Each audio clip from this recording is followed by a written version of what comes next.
How are we doing, guys? Moose here, Season 2, Episode 20 of our Western United career mode. And we're going to start things off today with a squad report as we've come into January. The January transfer window is now open. We're potentially going to look to make some moves in terms of signing some players either in this window or even looking to see who's available on a pre-contract to put things into use for next season, because obviously the team's done very well so far. Like I said, the squad report's just going to go through. Feel free to stop it and check out a player if you're particularly interested in how they're progressing this far.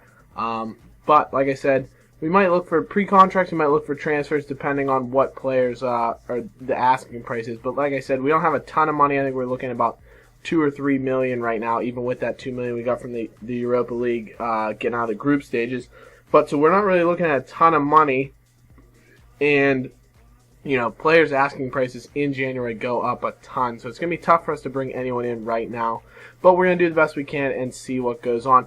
And in terms of transfers, the two players you're going to really get seen asked for a lot here are Matt Jarvis and Andy Carroll.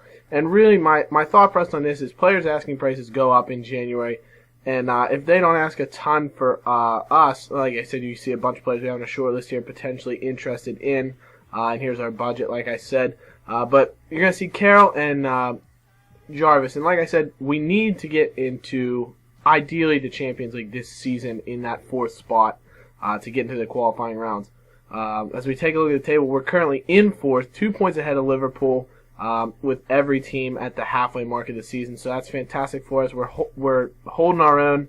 We're 2 points ahead of Liverpool and Newcastle, 4 ahead of Tottenham, 5 ahead of Arsenal. So those are going to be the 4 teams that are really competing for us with that top 4 spot. So the key thing for us is to keep the same team we have. We don't want to lose anyone because of the fact that we really need to be finishing that spot. It's going to give us a ton of money, hopefully from the board next season, to improve the squad if we're going to compete then.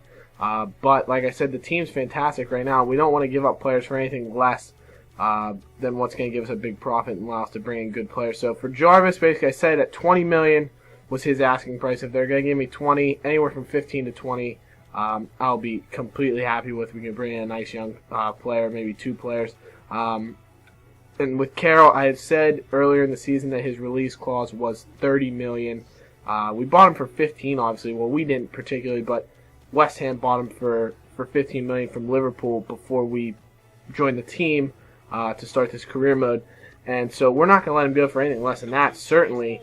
And the way he's playing, we're going to try and double our money on that. I think in real life that's what you would expect. So we're going to try and get that out of Carroll. Obviously, Tompkins came back, said he wanted to increase in his wages, so we're happy to give him that. He's one of our starting center backs. And Collison is actually going to be out of contract at the end of the year, but I want to keep him in the squad. I think having another central midfielder is good, but he can also play in the wings. He's very versatile, which is key. And he plays well in a holding midfield role, even though it's not listed on his position. So he's a really good player to keep in the team. We're coming up again against Manchester City. If you'll remember, not so long ago, they absolutely drubbed us 4-1 at the Etihad. Obviously, we have them at home now as Carroll plays a beautiful through ball to Matt Jarvis. Nice fake shot, comes in, has a shot, but Joe Hart with a good save.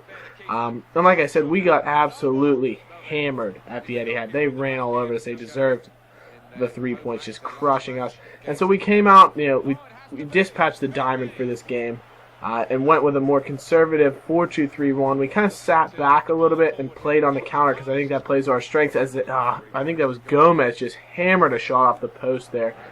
Really scary. But Bradley with a beautiful through ball to Jarvis right at Joe Hart, though. Really good save.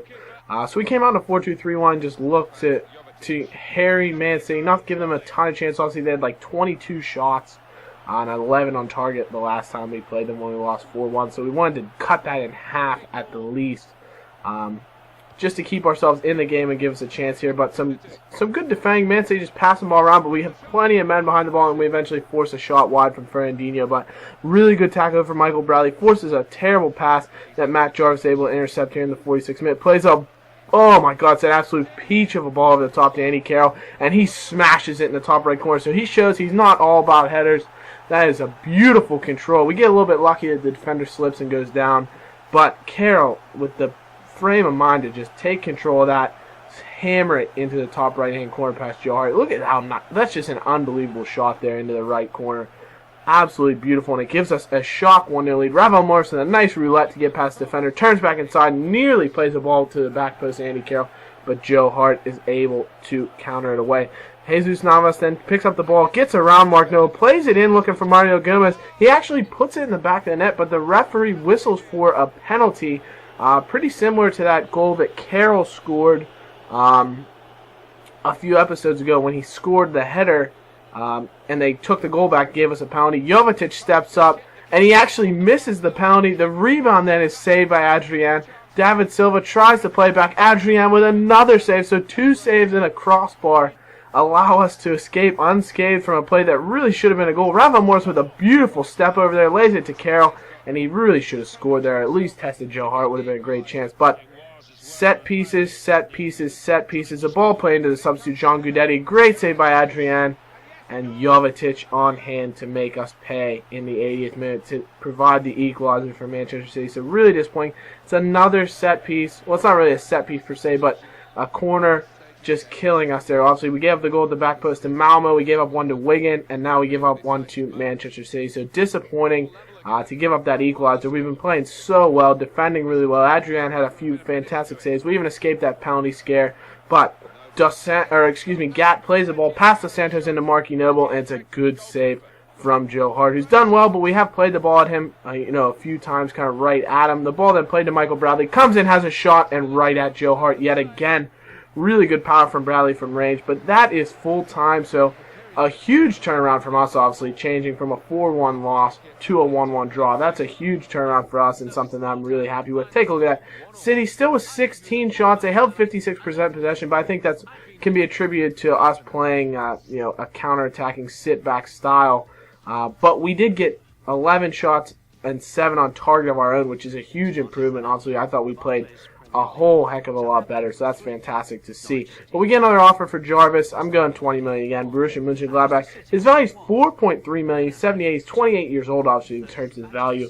But, he's one of our best players. He's our best wide midfielder, besides Morrison, who has a better rating, but he's actually not a wide midfielder. So we're just playing him in that position because he works really well. He's unbelievable. We got to get him in the team. But we're going to play our rivals, Tottenham Hotspur, next.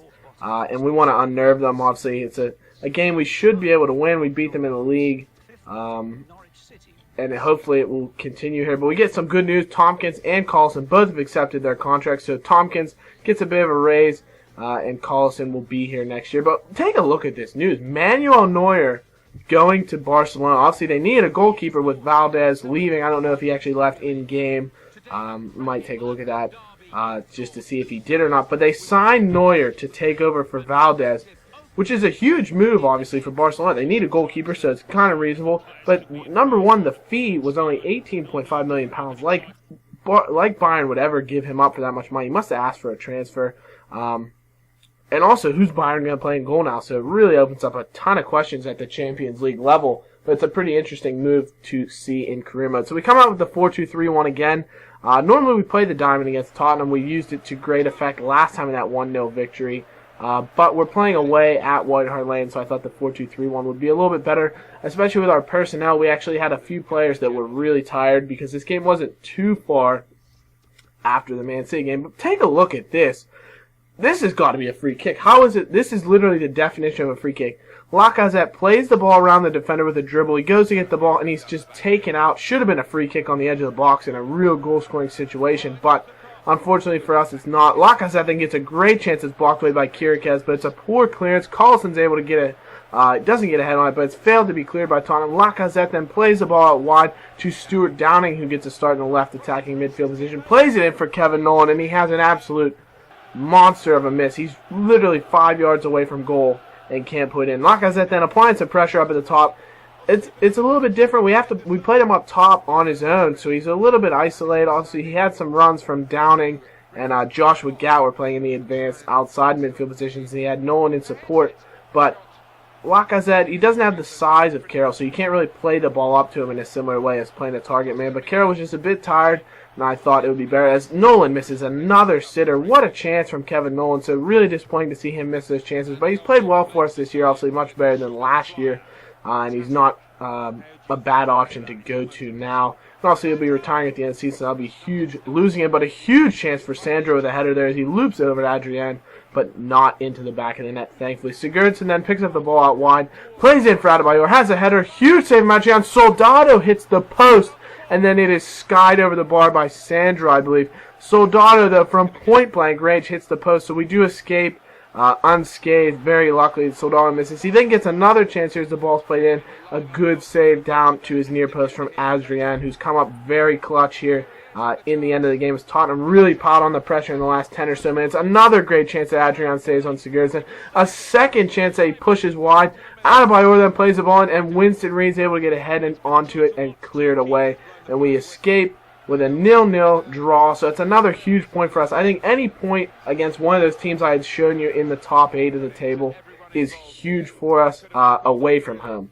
Obviously, we want to be picking up victories because that would be fantastic. But Tottenham, I showed you the first half stats versus the second half stats, you would be shocked at how much better they played than us in the second half and how poorly we played in the second half. But Adrian, take a bow, son. A 10.0 rating, well-deserved as well, as he picks up man of the match for a sensational clean sheet performance. But Jarvis won't be going anywhere, and we get a note here to close this out that Ravel Morrison is unhappy with his role at the club.